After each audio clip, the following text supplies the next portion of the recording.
Welcome to the Impact IAS Academy. இன்னைக்கு வீடியோவில் நம்ம பார்க்க போகிறது PIB அனாலிசிஸ். அதாவது லாஸ்ட் வீக் ஜூலை 26லேருந்து ஆகஸ்ட் 1 வரைக்கும் நடந்த இம்பார்ட்டன்ட் ப்ரெஸ் இன்ஃபர்மேஷன் பியூரோ ரிலீஸஸோட கன்சாலிடேட் அனாலிசிஸ் தான் நம்ம இந்த வீடியோவில் பார்க்க போகிறோம். ஸோ வாங்க வீடியோக்குள்ளே போகலாம். இன்னைக்கு நம்ம மொத்தம் 10 டாபிக்ஸ் பார்க்க போகிறோம். Under polity and governance, economy, agriculture, energy, science and tech and environment. என்னென்ன டாபிக்ஸ் அப்படின்னா public examination amendment bill, CPI base year revision, continuation of PM-KISAN scheme, Agrobiodiversity conversation, Samudra Manthan, nuclear energy mission, national green hydrogen mission and CORSIA, private sector participation in space, NavIC, regulation of AI generated deepfakes and Pradhan Mantri Surya Sarovar Yojana.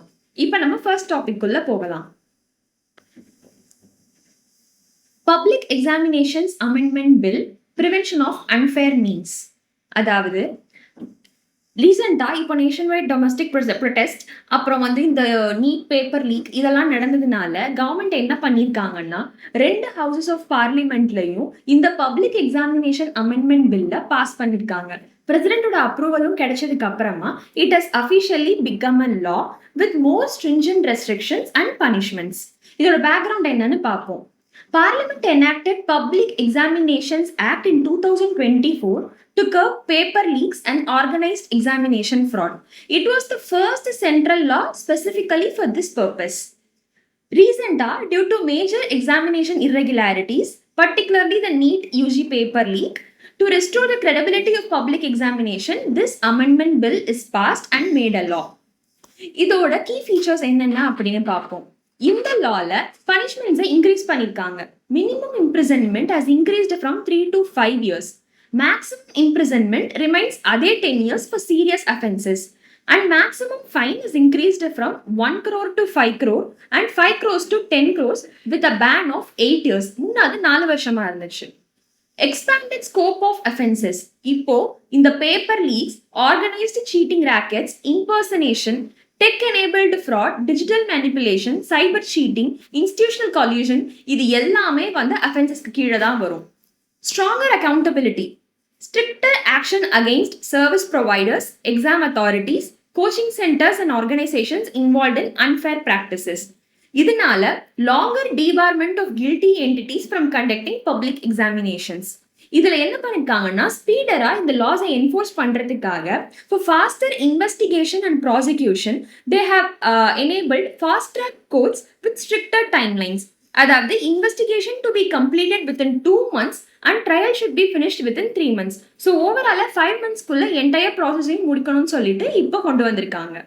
So என்னென்ன exams எல்லாம் இந்த lock கீழே cover ஆகும் அப்படின்னு பார்த்தா UPSC exams, SSC exams, RRB exam and IBPS நடத்துற banking exams, national testing agency and அவங்க conduct பண்ற NEET and JEE exam and other central government notified public examinations எல்லாமே இந்த லாவோட ஆம்பிட்குள்ள வரும். So what is the significance of this law? It strengthens deterrence against examination fraud, ensures fair, transparent and merit-based recruitment and admissions, protects the interest of genuine candidates. So நம்ம next topic குள்ள போலாம். Samudra Manthan scheme, அதாவது national offshore exploration scheme. இந்த scheme என்ன அப்படின்னா union government ரீசெண்டா they have approved the Samudra Manthan scheme 84 crore national offshore exploration scheme. எதுக்காக அப்படின்னா டொமஸ்டிக் ஆயில் அண்ட் கேஸ் ப்ரொடக்ஷனை இன்க்ரீஸ் பண்ணி நம்மளோட இம்போர்ட் டிபெண்டன்ஸை குறைக்கிறதுக்காக தான் இந்த லாவை இப்போ லான்ச் பண்ணிருக்கு union cabinet government. Okay, it is launched by ministry of petroleum and natural gas. Objective என்னன்னா exploration and production of crude oil and natural gas in India's offshore sedimentary basins, thereby enhancing energy security. So first இதோட backdrop என்னங்கிறத பார்த்துருவோம். India almost 85% of its crude oil ரெக்யர்மெண்ட்ஸை import தான் பண்ணிட்டு இருக்கு. Domestic production நம்மளோட Mumbai high fields and Arabian sea, Assam Digboi and Brahmaputra valley region, அப்புறம் Gujarat region, அங்கே தான் நம்மளோட எக்ஸிஸ்டிங் ஆயில் ஃபீல்ட்ஸ் இருக்கு. But now they are ageing. So அதை ரீப்ளேஸ் பண்றதுக்காக we are depending more and more on imports. அது மட்டும் இல்லாமல் large offshore areas they remain under explored. So இந்த ப்ராப்ளமை ரெக்டிஃபை பண்றதுக்காக தான் இந்த மிஷன். இதோட கீ ஃபீச்சர்ஸ் என்னன்னு பார்ப்போம். Deep water drilling. exploration in deep water and ultra deep water regions, offshore data acquisition, அதாவது systematic global geophysical and seismic surveys மூலமா offshore areas ஓட டேட்டாவை அக்வயர் பண்றது, அதை வந்து நேஷனல் டேட்டா ரெபாசிட்டரியில டேட்டா ஷேர் பண்றது, and it encourages the use of exploration technologies like 2D or 3D seismic imaging and AI based data interpretation. இந்த மாதிரி Jio scientific data நம்ம கிட்ட இருக்கும்போது we can easily attract domestic and foreign investments. So அதுவும் இல்லாமல் common infrastructure, it enables offshore production facilities and pipelines to be shared. இதனால expected benefits என்ன அப்படின்னு பார்த்தோம்னா, நியூ ஹைட்ரோகார்பன் ரிசர்வ்ஸ் இந்தியாவுக்கு கிடைக்கும், increase domestic oil and gas production, so அதனால நம்மளோட இம்போர்ட் பில் ரெடியூஸ் ஆகும் அண்ட் எனர்ஜியோட செல்ஃப் ரிலையன்ஸ் இன்க்ரீஸ் ஆகும். இது வந்து நம்ம இன்வெஸ்ட்மெண்ட்க்கும் எம்ப்ளாய்மெண்ட்க்கும் ஒரு பூஸ்டா இருக்கும். So India's vision of becoming a gas based economy will be supported. இதுல சில ப்ராப்ளம்ஸும் இருக்கு. என்ன அப்படின்னா, ஹையர் எக்ஸ்ப்ளோரேஷன் காஸ்ட் அண்ட் அதுவும் இல்லாம இவ்வளோ டீப் டெக்னாலஜிஸ் எல்லாம் யூஸ் பண்ணும்போது there will be obviously a complexity. அடுத்தது environmental concerns related to offshore drilling. So அந்த ஆயில் ஸ்பில்ஸ்னால நம்மளோட அக்வாட்டிக் ஆர்கானிசம்ஸும் பாதிக்கப்படலாம். Long gestation periods and commercial risks, இதெல்லாம் தான் இந்த மிஷனோட drawbacks. So going on to next topic, Pradhan Mantri Surya Sarovar Yojana. சூரிய சரோவர் யோஜனா அப்படின்னாலே சம்திங் ரிலேட்டட் டு சோலார் அப்படின்னு தான் அர்த்தம். என்ன கண்டெக்ஸ்ட் அப்படின்னா, cabinet approves Pradhan Mantri Surya Sarovar Yojana for floating solar power targeting 5,000 megawatt capacity by 2030-31 with an outlay of 5,070 crores. இதை launch பண்ணது யாரு அப்படின்னா, ministry of new and renewable energy. இதை இம்ப்ளிமெண்ட் பண்ண போறது solar energy corporation of India அப்படிங்கிற ஒரு public sector undertaking under MNRE. Okay, இதோட அப்ஜெக்டிவ் என்ன அப்படின்னா, to develop solar powered water bodies, அதுதான் சூரிய சரோவர்னு சொல்லுவோம், across the country by utilising unused or low productive land while promoting renewable energy generation. இதோட key features என்னன்னு பார்ப்போம். floating solar photovoltaic cells with co-located energy storage systems, அதாவது photovoltaic cells பக்கத்துலயே அதோட storage பேட்டரிஸையும் வைக்கணும் with a minimum storage capacity of 2 hours, அதாவது 10,000 megawatts. இதுக்கு தேவையான ஃபினான்ஷியல் அசிஸ்டன்ஸை சென்டர் ப்ரொவைட் பண்ணிடும் of up to 1 crore per megawatt for floating solar power projects. இந்த scheme எதுக்காக நமக்கு தேவைப்படுது அப்படின்னு பார்த்தா, India has developed only 0.7 gigawatts of floating solar power capacity, but நம்ம எஸ்டிமேட் பண்ணது 102 gigawatt பொட்டென்ஷியல். ஸோ அதை ஓவர் கம் பண்றதுக்காக தான் இந்த ஸ்கீம் நமக்கு தேவைப்படுது. அதுவும் இல்லாம நம்மளோட லேண்ட் கன்ஸ்ட்ரெயின் ப்ராப்ளம்ஸையும் ஓவர் கம் பண்றதுக்காக இதை யூஸ் பண்ணிக்கலாம் related to solar power production. இதோட சிக்னிஃபிகன்ஸ் என்ன? It expands renewable energy generation without additional land acquisition. இது ஃப்ளோட்டிங் சோலார் பவர் அப்படிங்கிறதுனால நமக்கு அதிகமாக லேண்ட் தேவைப்படாது. So reduces water evaporation from reservoirs and improves water conservations. So அந்த floating solar panels எல்லாமே அந்த வாட்டர்ல ஃப்ளோட் ஆகிறதுனால it also prevents little bit of evaporation. So நிறைய வாட்டர் ரிட்டென்ஷன் நமக்கு கிடைக்கும். Enhances solar panel efficiency through the cooling effect of water. அந்த வாட்டரே அந்த பேனலோட டெம்பரேச்சரையும் கண்ட்ரோல் பண்ணிக்கும். பட் இதுல சில சேலஞ்சஸ் இருக்குது. என்ன அப்படின்னு பார்த்தோம்னா, higher capital and maintenance cost. All times வாட்டர்லயே இருக்கிறதுனால ஆப்வியஸா டேமேஜ் ஆகிறதுக்கு நிறைய பாசிபிலிட்டிஸ் இருக்கு. Multiple regulatory approvals for the use of water bodies. வாட்டர் பாடிஸை ப்ராப்பராக யூஸ் பண்ணுறதுக்கும் நம்ம வந்து ப்ரையர் அத்தாரிட்டி கிட்ட பெர்மிஷன் வாங்கணும். Potential ecological impacts on aquatic ecosystems. இப்போ இந்த ஃப்ளோட்டிங் சோலார் பவர் அப்படின்னு என்னன்னு பார்த்தோம்னா, the definition is solar photovoltaic systems installed on reservoirs, lakes, dams and other water bodies. Particularly it is suitable for regions with limited availability of land. இதுதான் இந்த மிஷனோட key features and details. We'll move on to next topic. இது வந்து ஒரு economy topic. அதாவது ministry of statistics and programme implementation என்ன பண்ணியிருக்காங்கன்னா, consumer price இண்டெக்ஸோட பேஸ் இயரை 2012 இருந்து ஷிஃப்ட் பண்ணி 2024க்கு மாத்திருக்காங்க. It is done by Ministry of Statistics and Program Implementation through National Statistical Office. இந்த Consumer Price Index அப்படின்னா என்ன? Consumer Price Index measures retail price changes for goods and services over time. So over time அப்படின்னா ஒரு particular time பீரியட்ல எவ்வளோ change ஆயிருக்குங்கிறத measure பண்ணணும். So நம்ம current இயரை ஒரு பேஸ் இயரோட கம்பேர் பண்ணணும். இத்தனை வருஷமா பேஸ் இயர் 2012 இருந்துச்சு. பட் ஆல்மோஸ்ட் டிகேட் பாஸ் ஆயிட்டதுனால அந்த சேஞ்சஸை மெஷர் பண்ணணும், பேஸ் இயரை அட்ஜஸ்ட் பண்ணணும். ஸோ 2024 தான் அவங்க பேஸ் இயரா சூஸ் பண்ணியிருக்காங்க to reflect current consumption patterns and structural changes in the Indian economy. இதுக்கு இந்த ரிவிஷனுக்கான பேசிஸ் என்ன அப்படின்னு பார்த்தா data from the house hold consumption expenditure survey 2023 to 24 data. So இந்த பேஸ் பீரியடோட பிரைசஸும் எதுல இருந்து கலெக்ட் பண்ணிருக்காங்கன்னா இயர் 2024ல இருந்து கலெக்ட் பண்ணிருக்காங்க. ஸோ என்ன கீ சேஞ்சஸ் எல்லாம் இப்ப இம்ப்ளிமெண்ட் பண்ணிருக்காங்கன்னு பார்ப்போம். Updated consumption basket. முன்ன அந்த பேஸ்கெட்ல the weighted items were 299. இப்போ 358 ஐட்டம்ஸ் அதுல இன்க்ளூட் பண்ணிருக்காங்க. Goods were increased from 259 to 308. Services were increased from 40 to 50. It indicates the growing role of service sector in Indian economy. And adoption of international standards. Shift from 6 groups to 12 divisions based on COI COP 2018. அதாவது classification of individual conception according to purpose. இது ஒரு international standard. So இதனால நம்மளால global கம்பேரிசனை ஈஸியா பண்ண முடியும். Better coverage. Rural ஹவுசிங்கை for the first time include பண்ணியிருக்காங்க.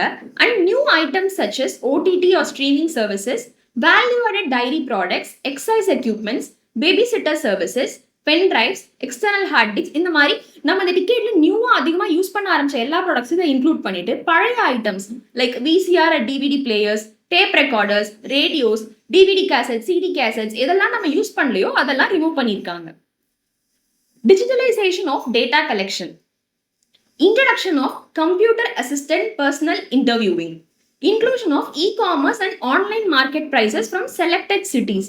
ஸோ இப்போ நார்மல் மார்க்கெட் ப்ரைஸ்க்கும் ஆன்லைன் மார்க்கெட் ப்ரைஸ்க்கும் ஒரு டிஃபரன்ஸ் எப்பவுமே இருக்கும், அண்ட் டிஸ்கவுண்டட் ப்ரைஸ். ஸோ அதையும் இதில் இன்க்ளூட் பண்ணியிருக்காங்க. Online prices collected from services such as airfares, telecom and OTT platforms. Expanded market coverage. Sample markets have increased from 2,295 to 2,860 across rural and urban India, improving representation. So, your significance என்ன அப்படின்னு பார்த்தோம்னா it reflects the current household expenditure patterns accurately. அதுவும் இல்லாம improves the accuracy of inflation measurement. இதை வச்சு நம்மளோட inflation எந்த அளவுக்கு அதிகமா இருக்குங்கிறத நம்மளால அக்யூரேட்டா கண்டுபிடிக்க முடியும். And it also supports RBI's monetary policy, fiscal planning and BNS allowance indexation in our salaries. So, இதுதான் இந்த ரிவிஷனோட பேசிக் டீடைல்ஸ் அண்ட் எதுக்காக பண்ணிருக்காங்கன்ற reasons. Going on to next topic, private sector participation in space. So, இது space related topic. யூஸ்வலா இண்டிபெண்டன்ஸ்ல இருந்து space was always a state subject. State மட்டும்தான் complete absolute control over space வச்சிருந்தாங்க. But recent டைம்ஸ்ல space expenditures அதிகமானதுனாலையும் and innovation private சைட்ல அதிகமானதுனாலையும் இதை இன்டகிரேட் பண்றதுக்காக தான் பிரைவேட் செக்டர் பார்ட்டிசிபேஷன் இன் ஸ்பேஸை நம்ம கவர்மெண்ட் என்கரேஜ் பண்ண ஆரம்பிச்சாங்க. So, the cumulative private investment in India's space sector reached $618.5 million in 2026. So, இதோட context என்னன்னா India is actively promoting this private sector participation எதுக்காக to enhance innovation, commercialization and global competitiveness. இப்போ global competition ஸ்பேஸ்ல தான் நடந்துகிட்டு இருக்குது. So, it gives an edge to India. So, இதோட objective என்ன? To increase India's share in global space economy, encourage innovation, investments and technological development, reduce dependence on government for space activities. So, இதில் நடந்துக்க key reforms என்னன்னு நம்ம பார்ப்போம். In space, அதாவது Indian National Space Promotion and Authorization Center. இது department of space கீழே இருக்க ஒரு ஆட்டோனோமஸ் நோடல் ஏஜென்சி. இந்த ஏஜென்சி தான் பிரைவேட் பிளேயர்ஸுக்கு அவங்க பார்ட்டிசிபேட் பண்ணலாமா வேணாமாங்கிற அத்தாரைசேஷனை கொடுக்குது. So they facilitate and authorize private participation in space activities and have granted 108 authorization to non-government entities for various space activities. அது மட்டும் இல்லாம they give access to ISRO's infrastructure and technical expertise. இதையெல்லாம் ரீசெண்டா நமக்கு லாவாவும் அமெண்ட்மெண்ட்ஸாவும் இன்ட்ரடியூஸ் பண்ணியிருக்காங்க. Especially in Indian Space Policy of 2023, it clearly defines the roles of ISRO, NSIL, அதாவது New Space India Limited. இது இஸ்ரோவோட ஒரு கமர்ஷியல் ஆர்ம், ஒரு பப்ளிக் செக்டர் அண்டர்டேக்கிங். அப்புறம் இந்த இன்ஸ்பேஸ் அண்ட் அதர் பிரைவேட் என்டிட்டிஸோட ரோல் என்னங்கிறத இந்த இந்தியா ஸ்பேஸ் பாலிசியில தெளிவா மென்ஷன் பண்ணியிருக்காங்க. இந்த லா தான் it enables private companies to undertake satellite manufacturing, launch services, satellite operations and downstream applications. So இது மட்டும் இல்லாம இதுல ஃபாரின் டைரக்ட் இன்வெஸ்ட்மெண்ட்ஸையும் இந்தியா அலோவ் பண்ணிருக்கு. லிபரலைஸ்ட் FDI norms allows up to 100% FDI in specified space activities under different approval routes, thereby attracting global investment. So private sector என்னென்ன ரோல்லாம் play பண்ணுது இந்த Indian space எக்கானமிலன்னு பார்த்தோம்னா, they design and manufacture satellites, launch vehicles, அப்புறம் provide satellite communication, earth observation services. They develop space apps. இதுலன்னா agriculture, disaster management, navigation and telecomல. அது மட்டும் இல்லாம space ஸ்டார்ட்அப்ஸும் commercial launch சர்வீசஸுமே அவங்க ப்ரொவைட் பண்றாங்க. இதனால நமக்கு என்ன பெனிஃபிட்ஸ் அப்படின்னு பார்த்தோம்னா, it accelerates India's technological innovation and indigenous manufacturing. So நம்ம இம்போர்ட் டிபெண்டன்ஸை குறைச்சிக்கலாம்.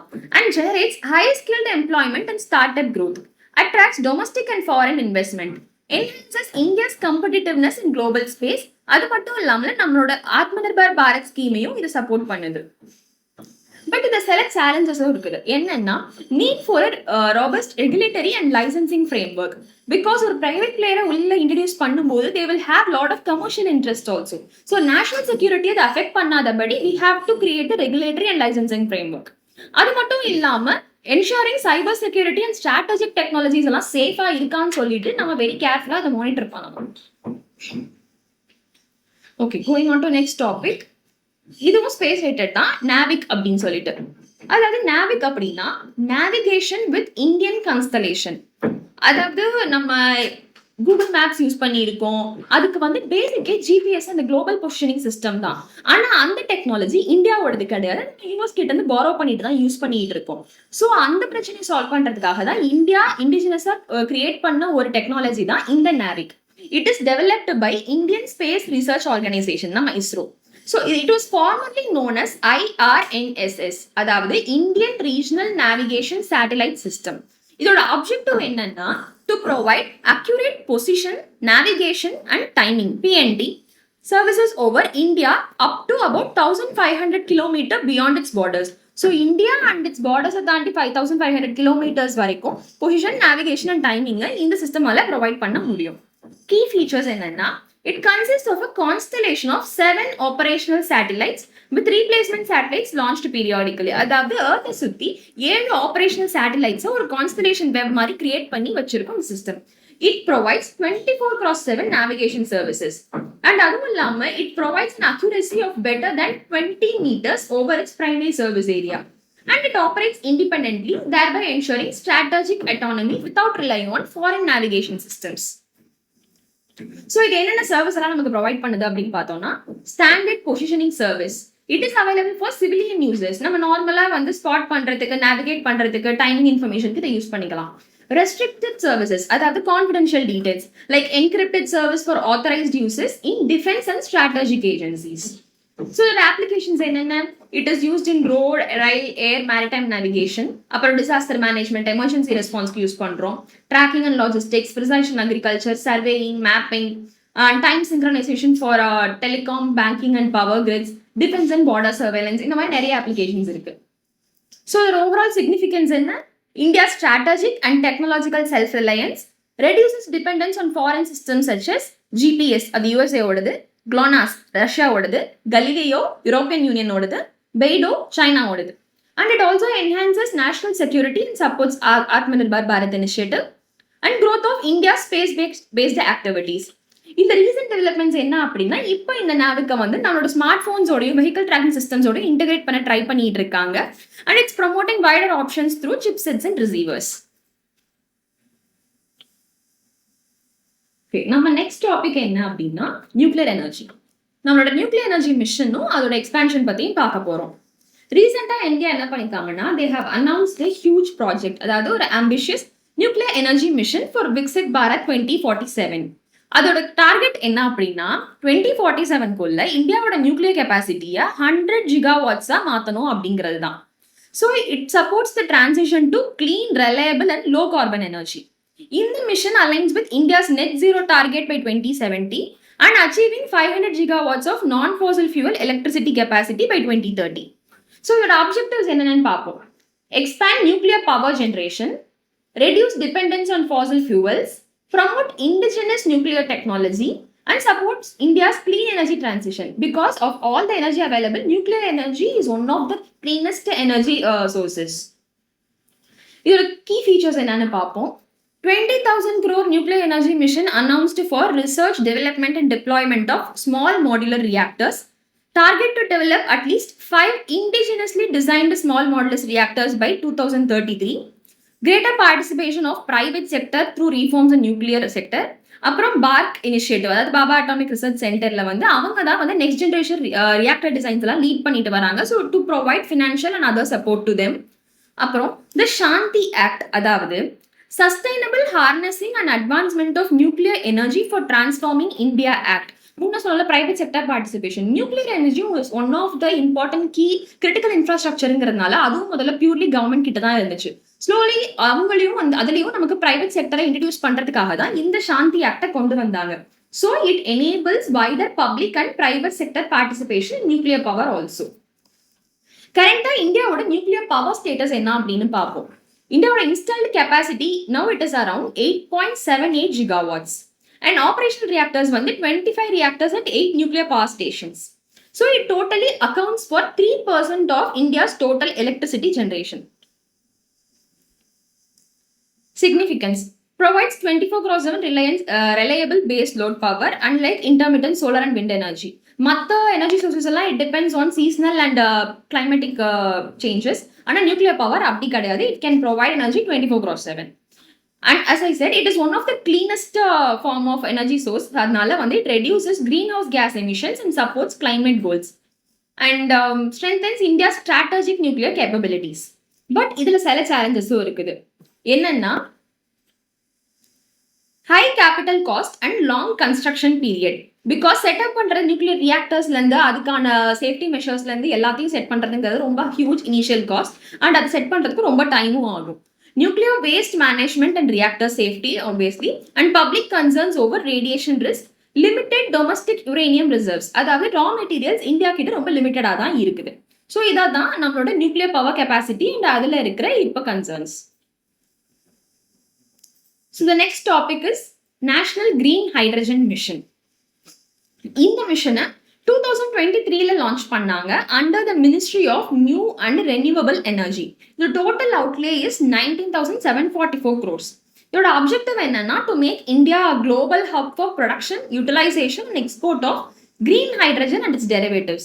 ஸோ அதனால நம்ம ஃபாசில் ஃபியூவல்ஸ் மேல இருக்க டிபெண்டன்சியை குறைச்சிக்கலாம். அதுவும் இல்லாம இந்தியாவோட நெட் ஜீரோ எமிஷன்ஸ் வந்து 2070 அச்சீவ் பண்றதா சொல்லியிருக்கோம். So hydrogen gives one of the cleanest energy sources. அதை கவுண்ட் பண்ணும்போது நமக்கு எந்த ரெசிடியூவும் வராது. So decarbonise hard to abate sectors such as steel, cement, refineries, fertilisers and heavy transport.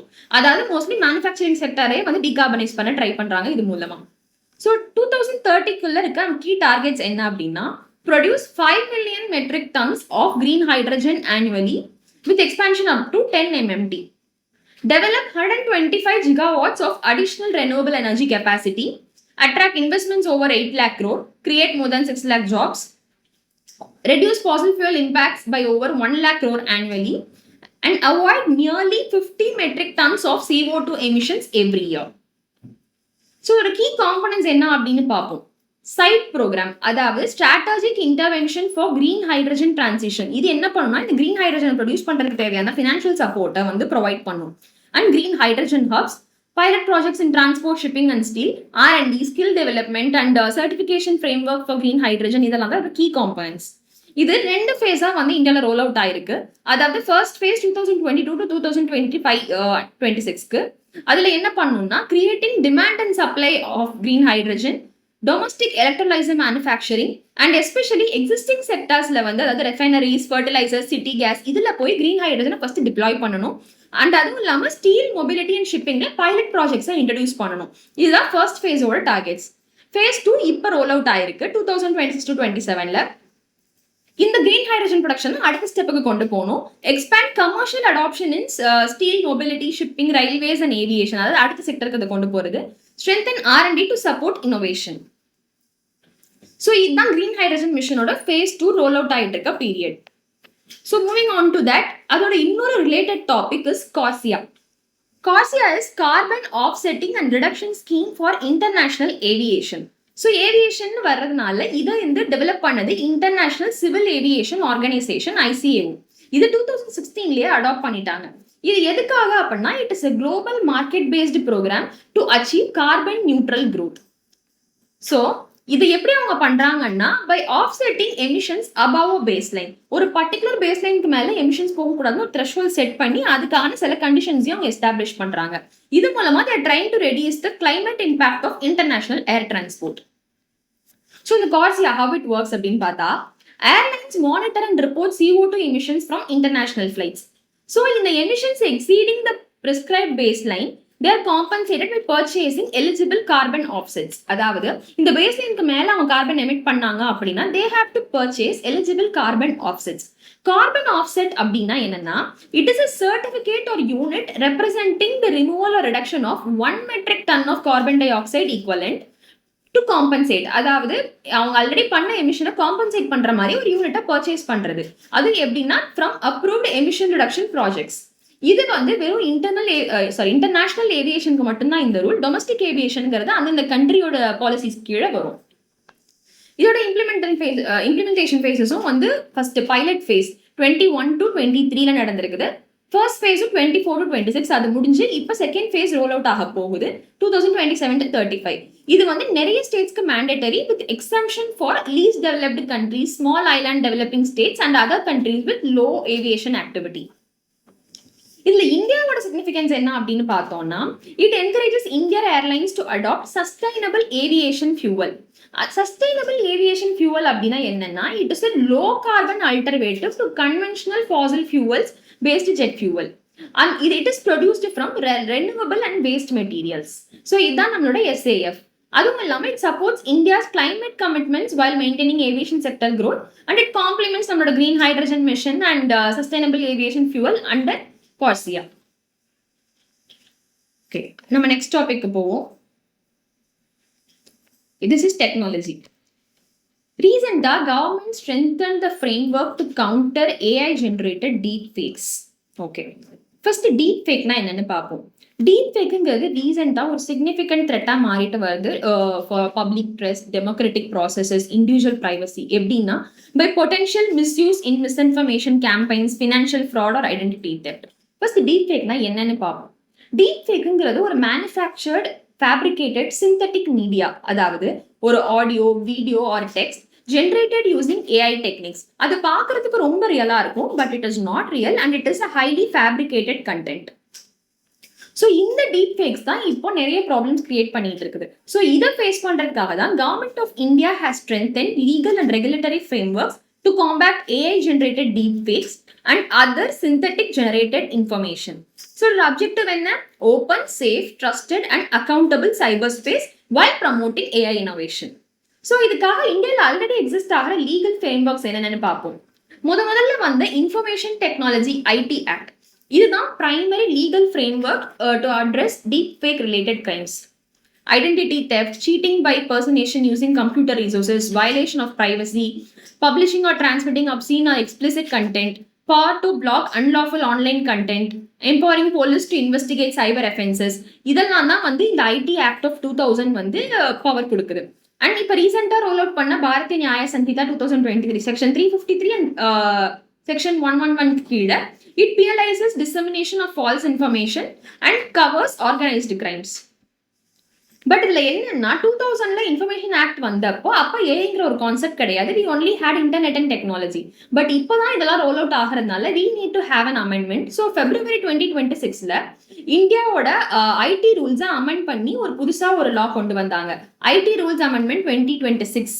So இதுல நடந்த major provisions and key changes என்ன அப்படின்னா mandatory labeling and traceable metadata for AI generated content. So இது மூலமா அதை யார் create பண்ணாங்கன்றதை நம்மளால track பண்ண முடியும். And stronger user awareness regarding legal consequences, அதாவது awareness to people, and explicit prohibition of child sexual exploitation material, non-consensual intimate imagery, AI based impersonation, harmful deepfakes. அது மட்டும் இல்லாம mandatory deployment of automated AI detection tools. ஏதாவது நம்ம public குரூப்ஸோ common குரூப்ஸோ இருந்துச்சுன்னா they need to have these detection tools to find out these kind of content. அதுவும் இல்லாம இதோட கிரீவன்ஸ் ரெட்ரஸல் மெக்கானிசமோட டைம் லைனையும் அவங்க வந்து ரெடியூஸ் பண்ணியிருக்காங்க. ரிமூவல் ஆஃப் அன்லாஃபுல் கண்டென்ட் முன்ன 36 hours இருந்துச்சு, இப்போ 3 hours அது ரிமூவ் பண்ணணும்னு சொல்லியிருக்காங்க. And general grievance disposal it should be done within 36 hours. And sensitive complaints, they should be, these kind of images should be removed within 2 hours. So, இதுக்கு அவங்க non-compliance வந்து follow பண்ணாங்க அப்படின்னா it may result in loss of safe harbor protection under section 79 of the IT Act. So, இந்த deepfake detect பண்றதுக்காக இந்தியாவில் என்னெல்லாம் regulatory framework எக்ஸாக்டா கொண்டு வந்திருக்காங்கன்னு பார்ப்போம். இந்தியா ஏஐ மிஷன், இது இந்தியாவோட ஒரு safe and trusted AI pillar. அதாவது it is implemented by India AI, an independent business division under the Ministry of Electronics and Information Technology. இதுக்கு கீழே 13 AI projects வந்து they have approved for deepfake detection. So major projects மட்டும் நம்ம என்னன்னு பார்ப்போம். சாக்ஷியா, it is developed by IIT Jodhpur and IIT Madras. It is a multi-agent deepfake detection framework. And AI Vishleshak, so audio visual forgery detection system. And IIT Kharagpur develop பண்ண real time voice deepfake detection system. இதெல்லாம் தான் major projects. So, இது போக cyber security awareness, information security education and awareness. இந்த ISEA கீழே 6655 awareness workshops conduct பண்ணியிருக்காங்க. அண்ட் 11 lakhs plus beneficiaries including students, teachers, law enforcement personnels, government officials எல்லாரும். So இந்த மாதிரி awareness materials are disseminated through stay safe online, IESA, print, electronic, social media மூலமா distribute பண்ணிட்டு இருக்காங்க. இது போக இந்தியாவோட nodal agency for all the cyber crimes எல்லாமே என்னன்னா CERT in, அதாவது computer emergency response team of India. It is India's national nodal agency for cyber security. Regularly it advises on AI related cyber threats, publishes deepfake advisory and conducts awareness campaigns. So இதோட overall significance என்ன அப்படின்னு பார்த்தோம்னா இந்த strengthening of AI regulatory framework என்னன்னா it protects us against AI misuse and enhances platform accountability and user safety, protects citizens from misinformation, impersonation, financial fraud, and promotes responsible AI and improves trust in India's digital ecosystem. But இதில் சில challengesம் இருக்குது. AI is a very rapidly growing latest technology. So இதோட rapid எவல்யூஷனோட நம்மளோட key சேஞ்சஸும் வந்து அந்த பேஸை வந்து match பண்ணணும். அதுவும் இல்லாம இது எல்லாமே இன்டர் கண்ட்ரிலேட்டட் இஷ்யூஸ். அதாவது நம்மளோட கண்டென்ட் ஜென்ரேட் ஆகிறது எங்கேயா இருந்தாலும் it is processed in multinational apps and other platforms. So cross border enforcement against anonymous actors is needed. And balancing regulation with innovation and freedom of expression, need for continuous technological upgradations. இதெல்லாம் தான் இதுல இருக்க key concerns. இதை நம்ம address பண்ணா we can still strengthen India's AI framework. So moving on to next topic, it is about agriculture. Continuation of PM-KISAN scheme. PM-KISAN scheme-ங்கிறது 2019 launch பண்ணப்பட்ட ஒரு scheme under the ministry of agriculture and farmers welfare. இது வந்து ஒரு central sector scheme, அதாவது 100% ஃபண்டிங்கையும் central கவர்மெண்ட்டே accept பண்ணிக்கும். ஸோ இப்போ இந்த ஸ்கீமை வந்து 2026 to 2031க்கும் எக்ஸ்டெண்ட் பண்ண சொல்லி யூனியன் கேபினெட் அப்ரூவல் கொடுத்துருக்காங்க. இதோட financial outlay is totally 3.15 lakh crore. So இதோட கீ அப்ஜெக்டிவ்ஸ் என்ன அப்படின்னு பார்த்தோம்னா assured income support to eligible farmer families, timely purchase of agricultural inputs and reduce dependence on informal credits and enhance rural livelihoods. இதோட key features என்னன்னு பார்ப்போம். Financial assistance of up to 6,000 rupees per year எல்லாருக்கும் இல்லை to eligible land holding farmer families. இந்த அமௌண்ட்டை அட்டஸ்ட்ரச்சா அவங்க வந்து டிஸ்பர்ஸ் பண்ணாம it is transferred in 3 equal installments of 2,000 through direct benefit transfer. இந்த DBTக்கு they use Aadhaar based authentication and public financial management system for ensuring transparency and efficiency. And in the beneficiary identification is carried out by state governments or their UTs. இதோட significance என்னன்னா it enhances income security for farmers and supports timely investments in seeds, fertilisers and other farm inputs, strengthens rural demand, financial inclusion. And இது complements other schemes like PM Fasal Bima Yojana, Kisan credit scheme and ENAM, digital agriculture mission, இதெல்லாத்தையும் இது complement பண்ணுது. But there are few challenges in this mission, அதாவது exclusion of tenant farmers. Since இந்த PM-KISAN scheme வந்து land ரெக்கார்ட்ஸை base பண்ணி தான் farmer families identify பண்ணும்போது இப்போ farmers those who don't own lands, அதாவது டெனன்ட் ஃபார்மர்ஸ்க்கு இது ஒரு ப்ராப்ளமா இருக்கு. Sharecroppers and landless agriculture லேபர்ஸால இதால பெனிஃபிட் ஆக முடியாது. And inaccurate or outdated land records, land ரெக்கார்ட்ஸை ரெகுலராக அப்டேட் பண்ணாமல் அவுடேட்டாக யூஸ் பண்ணும்போது it will create some problems and beneficiary exclusion. Need for continuous verification and updating of beneficiary database so that it reaches the rightful people. So the next topic we're going to see is agrobiodiversity conservation and management of genetic resources. So இது எதுக்காக இப்ப நியூஸ்ல இருக்கா அப்படின்னா, the government has recently reconstituted National Advisory Board on Management of Genetic Resources, NavIC. So அதோட first meeting இப்போ ரீசெண்டாக நடந்திருக்குது. ஸோ ரீசெண்டாக India is strengthening its efforts to conserve agrobiodiversity to ensure food security, climate resilience and agriculture. agrobiodiversity அப்படின்னா என்னன்னா, it is the variety and variability of plants, animals, micro organisms and genetic resources used directly or indirectly in food and agriculture. So இந்த NABMGRங்கிறது it is the national advisory body and it is constituted under ICAR, அதாவது Indian council of agriculture research. இதை முதல்ல 2001 வந்து constitute பண்ணாங்க. But it was discontinued due to some reasons. அது இப்போ 2026 இதை ரீகான்ஸ்டிடியூட் பண்ணியிருக்காங்க. இதோட அப்ஜெக்டிவ்ஸ் என்னன்னு பார்த்தா, conserve indigenous crop varieties and livestock breeds, enhance climate resilience and sustainable agriculture productivity, long term food and nutritional security, preserve traditional knowledge and farmers rights. So இதுக்கு கீழே நிறைய கீ இன்ஸ்டிடியூஷன்ஸ் ஃபங்க்ஷன் ஆகிட்டு இருக்குது. அதெல்லாம் என்னன்னு பார்ப்போம். First ICAR, அதாவது Indian council of agriculture research. It is the nodal agency for conservation and management of agricultural genetic resources. அப்புறம் national bureau of plant genetic resources. So இது மூலமா நம்ம plant germplasm seed banks மூலமாகவும் field gene banks மூலமாகவும் நம்ம conserve பண்ண முடியும். And national bureau of animal genetic resources. So it involves in the conservation of indigenous livestock breeds. அப்புறம் national bureau of fish genetic resources for aquatic genetic resources and national bureau of agriculturally important micro organisms, அதாவது மைக்ரோப்ஸ்க்காக. So they preserve beneficial microbial diversity. இது கீழே நடந்திருக்க key initiatives என்னென்ன அப்படின்னு பார்த்தோம்னா, germplasm கன்சர்வேஷனுக்காக நேஷனல் ஜீன் பேங்கை அவங்க எஸ்டாப்ளிஷ் பண்ணியிருக்காங்க. அண்ட் அந்த germplasm collection, characterization, evaluation and documentation for various seed varieties. அது மட்டும் இல்லாமல் cryopreservation, in situ or on farm conservation of indigenous varieties, promotion of climate resilient and biofortified crop varieties, development of legal framework to protect the rights of breeders and farmers for fish and animal genetic resources under the Protection of Plant Varieties and Farmers' Right Act. So இந்த ஸ்கீமோட significance என்ன அப்படின்னு நம்ம பார்த்தோம்னா, this safeguards the genetic diversity against the climate change and pests, supports crop improvement and agriculture research, strengthens food, nutritional and livelihood security. இது மூலமா SDG 2, அதாவது zero ஹங்கரும், SDG 15 life on லேண்டையும் நம்மளால SDG கோல்ஸா achieve பண்ண முடியும். இதுதான் இந்த ஸ்கீமோட ஸ்பெஷாலிட்டி. ஸோ இந்த வீடியோவில் நம்ம எல்லா டாபிக்ஸை பற்றி டீடைல்டு அனாலிசிஸ் என்னென்னங்கிறத பார்த்தோம். ஸோ நெக்ஸ்ட் வீக்கோட PIB டாபிக்ஸை நம்ம அடுத்த வீக் பார்ப்போம். தேங்க்யூ. IAS IPS ஆகணும்னு கனவு இருக்கிற ஸ்டூடெண்ட்ஸ்க்கு தேவையான முக்கியமான 3 விஷயம் என்ன சார்? UPSC அப்படின்னு வரும்போது எல்லாருக்குமே ஒரு தெளிவான இலக்கு அப்படிங்கிறத நிர்ணயிச்சுட்டு, நான் இதுக்கு ஹார்ட் ஒர்க் பண்ண ரெடியா இருக்கேன், என்ன நோக்கத்துக்காக நான் இந்த பயிற்சி எடுத்துக்க வர்றேன், கோல் என்ன அப்படிங்கிற clarity is very much important. First ஒரு சரியான வழிகாட்டி, நீங்க எந்த அளவுக்கு ப்ராப்பரா டிராவல் பண்றீங்க, உங்களோட ஃபோக்கஸ் கரெக்டா இருக்கா, is there any deviation from the preparation. நம்ம இம்பாக்ட் IAS அகாடமி இந்த இயர் ஆகஸ்ட் பேட்ச்க்கான ஒரு இன்டேக்கை இப்போ அட்மிஷன்ஸ் ஓப்பன் பண்றோம். நம்மளோட ஸ்பெஷாலிட்டி என்ன அப்படின்னு பாத்தீங்கன்னா, பொதுவாக கோச்சிங் சென்டர்ஸ் அப்படின்னாலே ஒரு 100-200 பேர் உள்ள உட்கார வச்சிருவாங்க. ஸோ அப்போ எல்லாரும் டீச் பண்ணிட்டு போயிட்டே இருப்பாங்க. நம்ம வேணும்னா நம்ம தான் பிக்கப் பண்ணிக்கணும் அப்படின்னு சொல்லுவாங்க.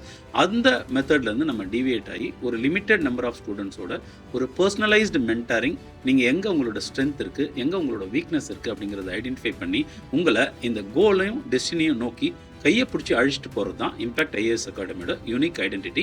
இது குறித்து ஃபர்தர் இன்ஃபர்மேஷன் வேணும் அப்படின்னா அண்ணா நகர் ஈஸ்டில் இருக்க நம்ம இம்பாக்ட் IAS அகாடமியும் ஸ்டூடெண்ட்ஸ் விசிட் பண்ணலாம், அல்லது ஸ்க்ரீனில் தெரியிற நம்பரையும் அவங்க கான்டாக்ட் பண்ணலாம். Certainly our people will help them.